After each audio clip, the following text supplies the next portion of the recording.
I mean, enemies and ladders clearly don't have this issue, so...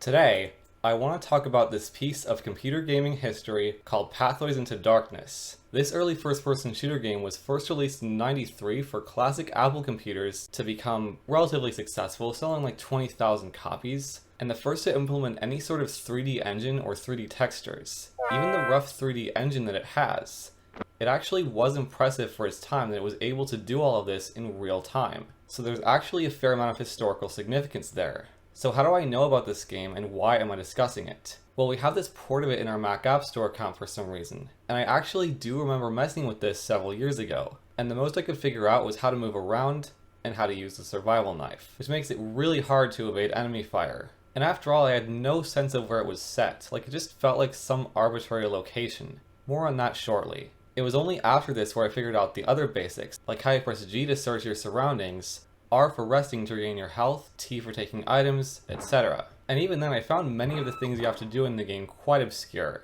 Movement is a bit counterintuitive in this game. The up and down arrows move the player back and forwards, so expect the left and right to sidestep, but they're actually rotate. And dodging is actually Z and X, or you can use the brackets, or even command left and right. So that actually makes enemy fire very difficult to dodge. And also using a keyboard is just not as optimal for gaming. So there is a way you can actually use a gamepad, like a DualShock, or even this Nimbus SteelSeries I have here, which even though it's meant for iPhone, iPad, and Apple TV, it can actually still connect, at least to macOS. Now the game doesn't support this directly, but you can use a program like this called Enjoyable to remap each controller input to the game's keyboard controls, or even mouse movement or scrolling, so that when you actually press something on the gamepad, it makes the computer think it's being pressed. And stuff like space or return can be used to advance through the game's pop-ups, even though you'd think it's for a mouse. So it's actually fluent to use a gamepad once you get the hang of it. If you look at the game's original manual under the Help menu, the backstory is contained there. Basically, the asteroid that wiped the dinosaurs was an ET dreaming god that was on the verge of awakening. A team of 8 is ordered to plant a nuclear bomb as near as they can get, which happens to be as deep in the catacombs of a pyramid in Yucatan as accessible. Your parachute fails, and the rest of your team goes ahead. Most of your equipment went missing or inoperable in the crash, and you walk to the pyramid. As a result of falling behind about 2 hours, you end up being the last standing in the team. You start near the entrance on the ground floor, not being able to exit until you reach the deepest point of the catacombs. Within the walls is contained various types of alien monsters. By the way, that was from this tech demo by Chiron Levette, which I bet $100 I'm butchering. It's for an unofficial reimagining of this game that sadly was never finished even now, several years after. That first part of the manual really makes me wonder what a final release of that would look like if, say, Bungie were actually to finish a project like this.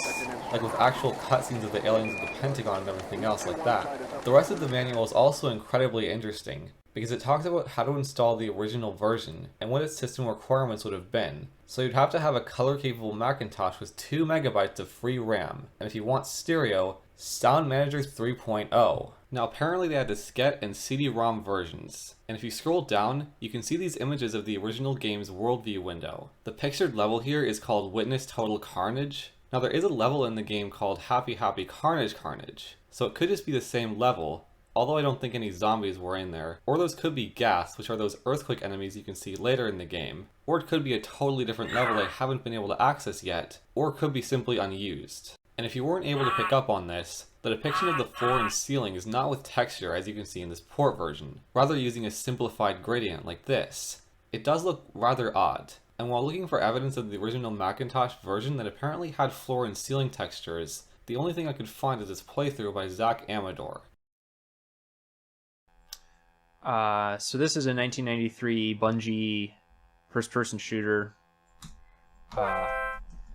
So I don't really know what the difference is. Maybe there are just different versions of this game, or maybe older machines would not use the textures, or maybe it depends on this resolution setting. I don't really know. And speaking of this, the original preferences also have stuff like sound options, as well as expert mode, which apparently disables instructions that appear as you move throughout the game. Which, by the way, it seems to be locked on or something in this version, so maybe that's part of why I found it hard to figure out. Speaking of the game's textures, this led me to figure out that if you go to your menu bar and open the Pathways menu, then hit Preferences, there's actually a couple of checkboxes here that relate to the game's graphical look. One is for the floor and ceiling textures mentioned above. So if you uncheck this, it will use the gradient, just like in those screenshots. And the color of this actually changes depending on what level you're actually in. So in some it's either green, blue, or yellow. Then there's smooth textures. This toggles texture filtering, which is a method for displaying textures in 3D or when scaled.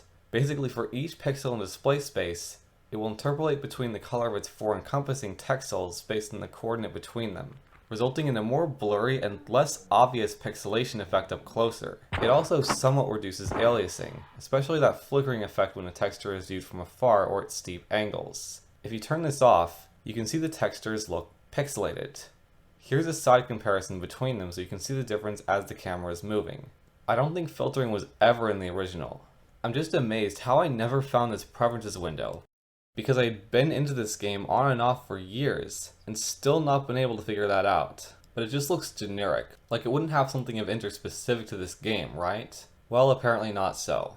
Although disabling these checkboxes might speed up the game to some extent, on modern machinery that is flat out inappreciable, even in a port like this. For some reason with gradient floors and ceilings, you get this very strange effect on the teleports where the gradient background is drawn over the teleport, causing it to only show over the walls. So again, here's the verses for each here. It makes them almost hard to see. In contrast to this, apparently in the original it was actually rendering properly. Now I'm actually really confused by how that can be an issue in the first place, because the background would draw first and then the walls and other on-screen objects would be drawn furthest to closest over it, right? I mean, enemies and ladders clearly don't have this issue, so... Now, interestingly enough, if you look inside the app, there's actually a classic application inside. If you select it, it says Application Classic. So this might be the original version. So all in all, a very fascinating slice of time in terms of gameplay and the graphics of the era, and a really impressive game for the limited power of its home machine. I would much like to see this remade someday, but for the time being, this version is still freely available on the Mac App Store. And they've also actually gave this an M1 update by now. It is worth noting though, there is an application called the Aleph 1 engine now, of which there is also a PC version of course, otherwise why am I talking about this? And then a version of Pathways that works for Aleph 1. So you can still check this out, but there are a few drawbacks. You won't get that signature 4 windows layout that you get with the Mac. Instead of it's sort of an overlay, and there's quite a few different graphic settings. And I also find it really hard to figure out how to control it, so I would still prefer the Mac version any day. Regardless though, this game is an absolute novelty, and if this were to be redone, I can definitely see some opportunity to breathe a new life to it. So I hope you learned something from this, and if so, you can let the algorithm know. As always, thanks for watching.